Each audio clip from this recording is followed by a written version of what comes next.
Rambam. Maimonides' teachings. We're in the first book, continuing with the laws of Torah study.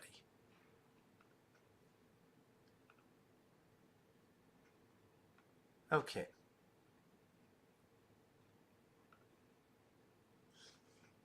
Chapter 2. Teachers of small children should be located in each and every land, in each and every region, and in each and every village. Jewish education. Education is central to Jewish life.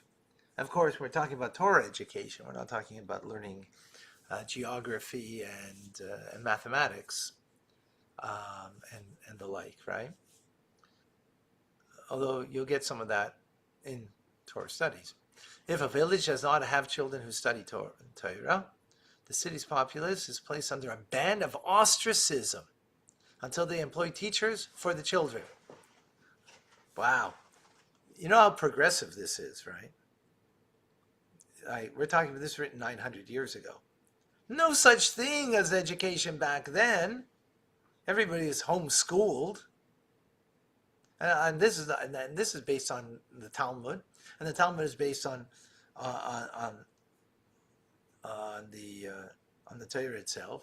So 3,300 years ago, we were told at Mount Sinai, "Hey, this is the way you got to live." If they do not employ teachers, the city deserves to be destroyed, since the world exists only by the virtue of the breath coming from the mouths of children who study Torah. Like, this is so counterintuitive. What do you mean, universities? That's where you get, the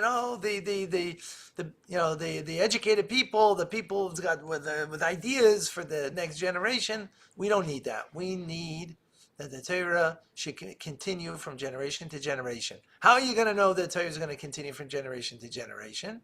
That our commitment to Torah mitzvahs will be? Well, because you're teaching the children. When you teach the children, then it becomes part of their lifestyle, part of their life, right?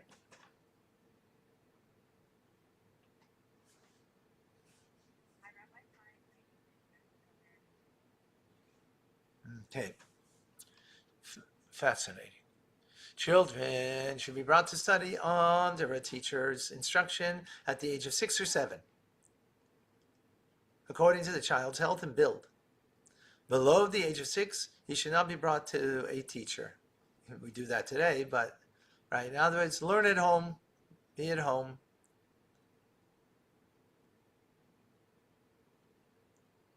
It says not be able to absorb the studies. And we're talking about learning, today, when they go to preschool, preschool is like being at home, you're playing, right? Yes, the kids learn about the parsha, they learn things on their level. But you're talking about real study of Torah, right? So at 6 or 7 years old, they're already learning Chumash. They're learning Rav Tzemach, Yosef Yitzchak, Ben Nachama. He's a pre-1AA teacher who needs a speedy recovery. May Hashem give him a speedy recovery. And these are the names of the children of Israel. Habayim Mitzrayim, who came to Egypt as Yaakov. And so they would learn it. I said in English, they often learn it here, at least in Yiddish and in English. In any case. So they're learning it, and they learn it by rote, every verse, till they know exactly the words, what they mean, and so on. So a teacher may employ corporal punishment to cast fear upon the students. However, he should not beat them cruelly like an enemy. Therefore, he should not beat them with a rod or a staff, but rather with a small strap. This is 900 years ago, right? Today you can't do that. Today you can't do it only, not just because the law says you can't do it, right? But because children today are not the same children of yesteryear that would be able to take this. Today this would be great trauma, but back then it wasn't, and therefore the Torah allows it because a child, it was a different world than what we have now, right? So it's not because inherently it's wrong. right? It's right because Rambam just said it. So it's correct, right? You can't do it cruelly. That's important. Otherwise, the teacher has to do it with love, with devotion. That's a whole different story when you get a punishment like that. Today, parents and school teachers, they do it out of self-interest, out of they're frustrated, they're angry, so they're lashing out. Not allowed to. Teachers should sit and instruct the entire day or for a portion of the night. Wow. From the morning until night you're learning. To train them to study during day and night. Because Torah has to be learned day and night. So you're training already at such a tender age. Wow. Again, today you can't do that. Why can't you do that? How come?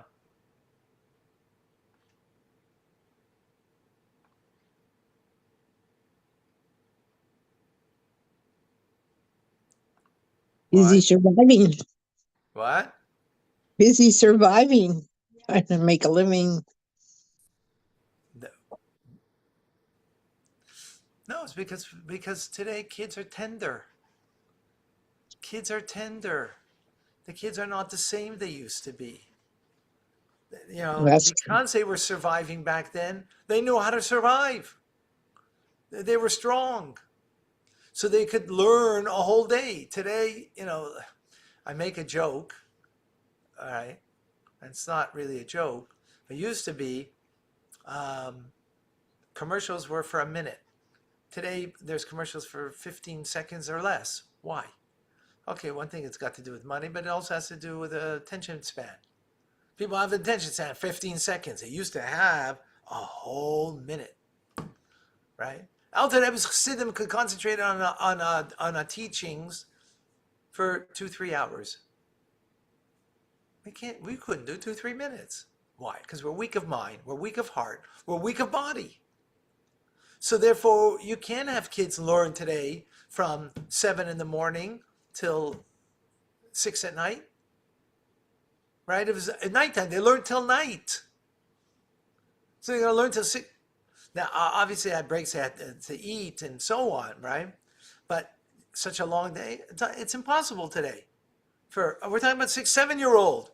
I'm not talking about a teenager. Teenagers, yes, they have that kind of schedule. They even go back, at night. Yeah, they go back at night to study. But the Rambam is speaking about that. It was a different world.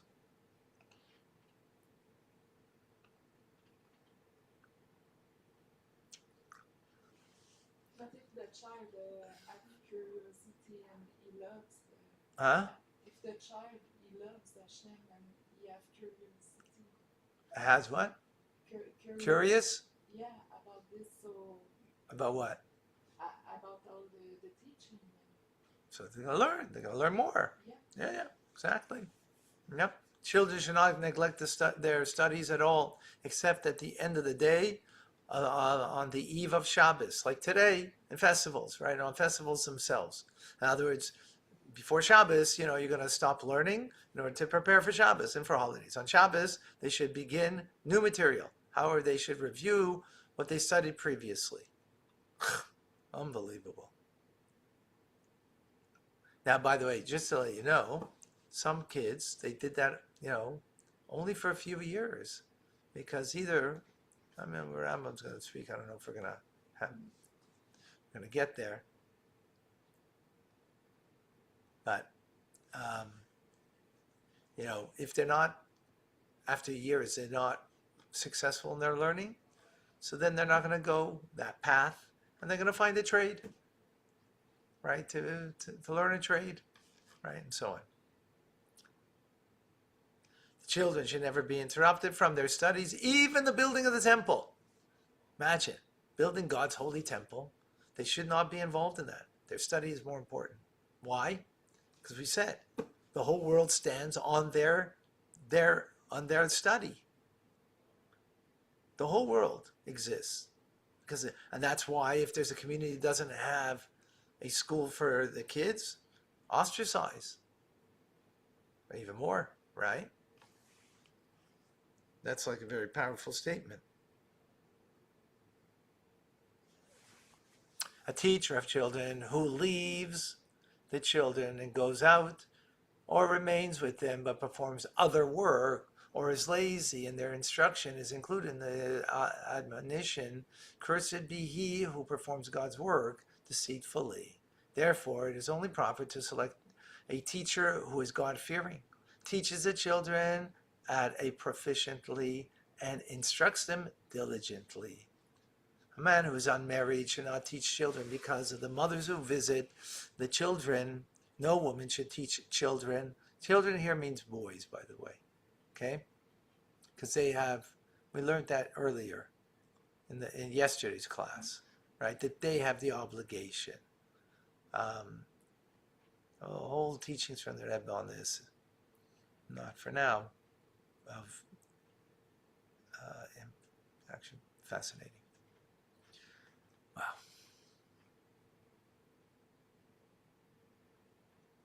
A man who is unmarried, yes, we should not teach. No woman should teach because of fathers who visit the children. Right? So it's, in other words, because of modesty. Okay? Because of modesty, shouldn't do it.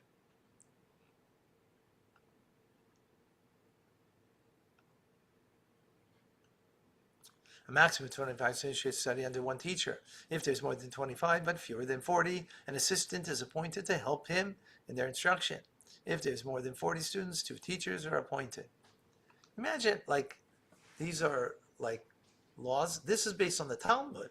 If we're talking about a time in the Talmud, and it was before the Talmud, of course, because the Talmud just is where it's first written down, the way to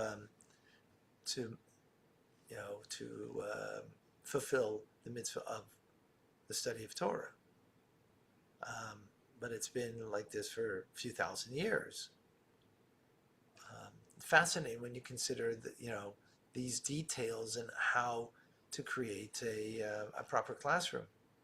A child may be transferred from one teacher to another teacher who is capable in teaching him at a faster pace, whether with regard to the written law itself or grammar. This applies when both are located in the same city and where there is not a river between them. However, a child, this is about now busing, busing in kids, right?